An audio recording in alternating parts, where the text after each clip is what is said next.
Hello everyone, I am Renu. Today let's think about a relationship, restoring broken relationship.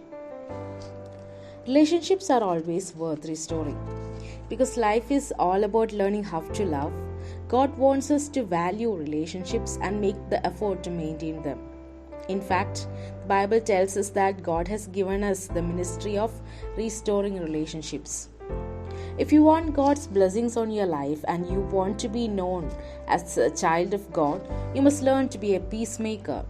Jesus said, God blesses those who work for peace, for they will be called the children of God. Because you were formed to be a part of God's family, and the purpose of your life on earth is to learn how to love and relate to others. Peacemaking is one of the most important skills you can develop.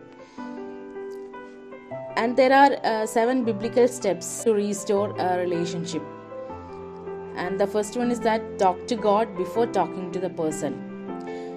You discuss the problem with God, and if you pray about the conflict first instead of gossiping to a friend, you will often discover that either God changes your heart or He changes the other person without your help. All your relationships would go smoother if you would just pray more about them. The second is always take the initiative. It doesn't matter whether you are the offender or the offended. God expects you to make the first move. Don't wait for the other party. Go to them first. The third is sympathize with their feelings. Use your ears more than your mouth. Before attempting to solve any disagreement, you must first listen to people's feelings. Paul advised, look out for one another's interests, not just for your own. The fourth one is confess your part of the conflict. If you are serious about restoring a relationship, you should begin with admitting your own mistakes or sin.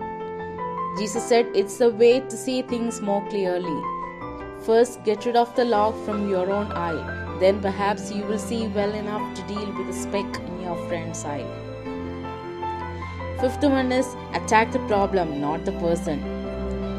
You cannot fix the problem if you are consumed with fixing the blame. You must choose between the two.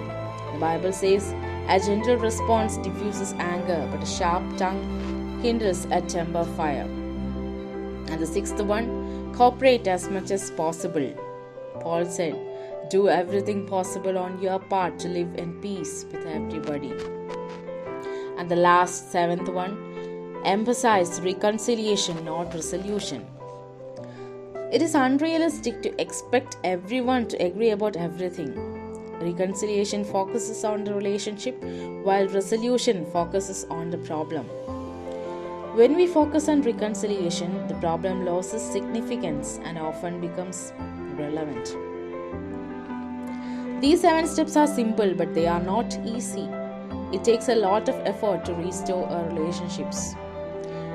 But when you work for peace, you are doing what God would do. That's why God calls peacemakers His children. Do everything possible on your part to live in peace with everybody. Romans chapter 12 verses 18. So relationships are always worth restoring. Thank you.